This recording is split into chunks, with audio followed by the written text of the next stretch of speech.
Bismillahirrahmanirrahim. Assalamualaikum warahmatullahi wabarakatuh.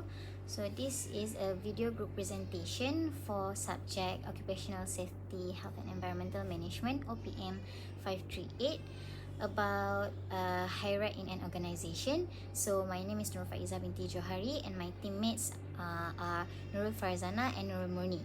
So first, let's watch this video of pyrotechnic fireworks on the next slide.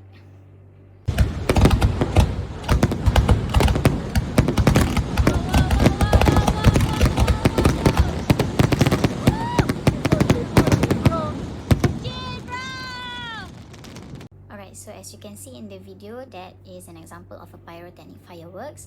So what is actually a pyrotechnic fireworks? It is not the regular fireworks that we use to play on our festive days. It is more, it uses a system called pyrotechnic digital firing system, where the accuracy of the timing and the design that you want is computerized before it explodes. Okay, so it is regulated under Explosive Act 1957 and Minor Offences Act 1955, and typically these fireworks are played for big events, so it requires a very high budget even though it is only displayed for 2 minutes and a half. So why our competent person choose this kind of activities? It is because typically people will go for activities in construction sites and manufacturing without realizing that these kind of small activities actually require a very high standard of safety assessment. Okay, it takes only like 2 minutes time of display, but then we know what will happen if the safety precaution are not taken seriously. Okay, we can reflect on the Bright Sparklers tragedy that happened in Malaysia, which is considered to be one of the darkest history in Malaysia. But then the beneficial part of the incident is that people are taking safety more seriously. Okay, even the fire and rescue departments are establishing the hazardous material unit team because of this incident. Okay, so let's look at the hierarchy for this activity on the next slide. Okay, so basically what is HIRAC? HIRAC stands for Hazard Identification, Risk Assessment and Risk Controls. Okay, so these are the HIRAC table for pyrotechnic fireworks. And the first step is you need to identify the job step that involves in the activity. Okay, and then you need to insert the 3 elements in the table that I said just now. Okay, so Murni will talk about the hazard identification and Farzana will talk about the risk assessment and risk controls. So the hierarchy table has listed out every job steps, even from the very beginning where you upload the materials, the transportation, the assembling, the display, then you disassemble, and then of course the most important part is the housekeeping. Okay, so the next table beside it is the risk matrix table. This is where you need to calculate the number for your job step to identify if your activity is actually on low, medium or high risk. Okay, so how do you calculate it? Basically, you just you rate the severity of the activity and multiply it with the likelihood of occurrence for the accidents to happen. Okay, for the hazards to happen. And for our competent person organization, if there is any red color in the risk assessment, the job cannot be done. Okay, we need to come out with the safest method for workers to do their job. After they came out with the safest method, until it can be lowered down, until the risk can be lowered down to yellow, then the job can be done. Then only can the job be done by the workers. Okay, then that's all from me. Thank you. So now I want to present about hazard element for each working situation. So the first one is trip and fall risk during setup. So during the fireworks setup, cables and pyrotechnic equipment were spread across the field and stage. So this created a high risk of tripping, especially when the crew was rushing to install everything on time. The second one is excessive noise risk during fireworks. So fireworks can reach noise level about 133 decibels, which can cause serious hearing damage.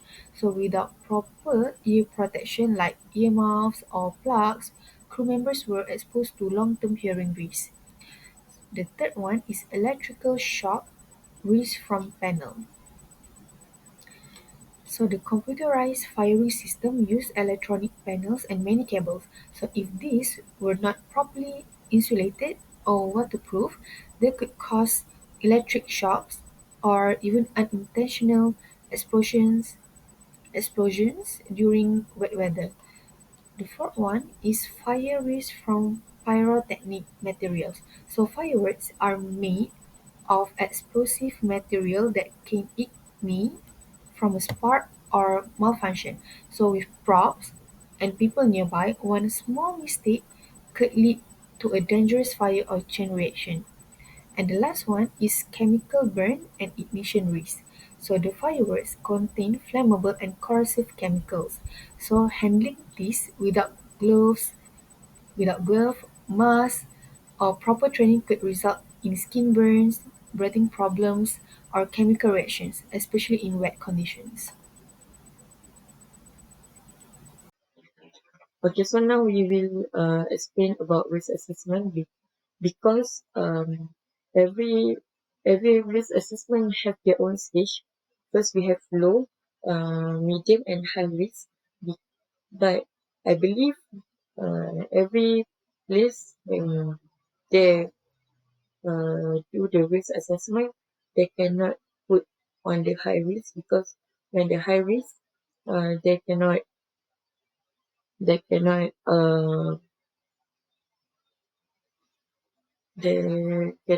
do they cannot run the operation. So first we have the safety hazard, which is um, they will face slip, trip, and fall from heat while conducting the fireworks. And then we have physical hazard, which is they may face a noise in the occupational safety and health. OSHA, the Health Exposure Regulation 2019. So they actually have a legal action. To explain more about that, number three, we have electrical hazard, which is to avoid this hazard, we need to make sure only a competent person will be in charge because um, they may be face misfire and then scalp and burns due to system misconduct, and then they will face electrical shock also.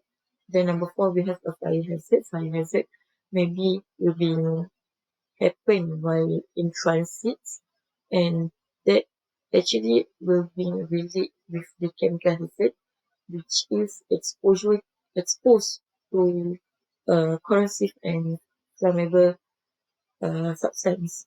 So like the carbon monoxide, gunpowder, then various nitrate salt, and another lots chemical lah. So I think that's all. We will move to the risk control. Okay, next we move to risk control to minimize accident, which is okay for safety hazard, slip, trip, and fall from heat. We need to barricade the works because it is important to barricade the work area to prevent unauthorized across and protect others from potential dangers.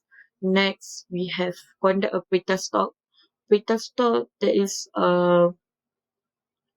one of things, the important things before starting any work task, to make sure all workers in proper, which is wearing PPE, and then uh, bring toolbox on so on. And then for the electrical hazard must be supervised by a competent judgment, which is before starting any work involving firework, it will sanction a conduct a quick stop. Then they will supervise by a competent judgment. Then number four, we need to make sure firework must be packaged in secure non-sparking container during transit to avoid risks from fire or any booming while in transitor. And then regularly training and give public education to all staff to make sure they can handle any chemical like corrosive and flammable substance to avoid any incident as soon as possible. Thank you. So the conclusion is prioritizing workplace safety is essential not only for the well employee but also for the long-term success and sustainability of an organization. So a safe working environment reduce the risk of accident and injuries, which in turn minimize downtime, medical costs, and legal liabilities. So when employees feel protected and valued, their moral productivity and overall job satisfaction improve significantly.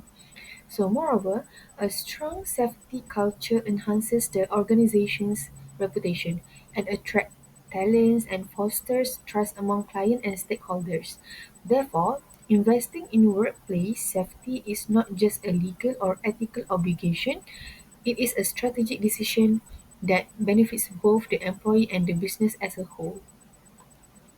Thank you.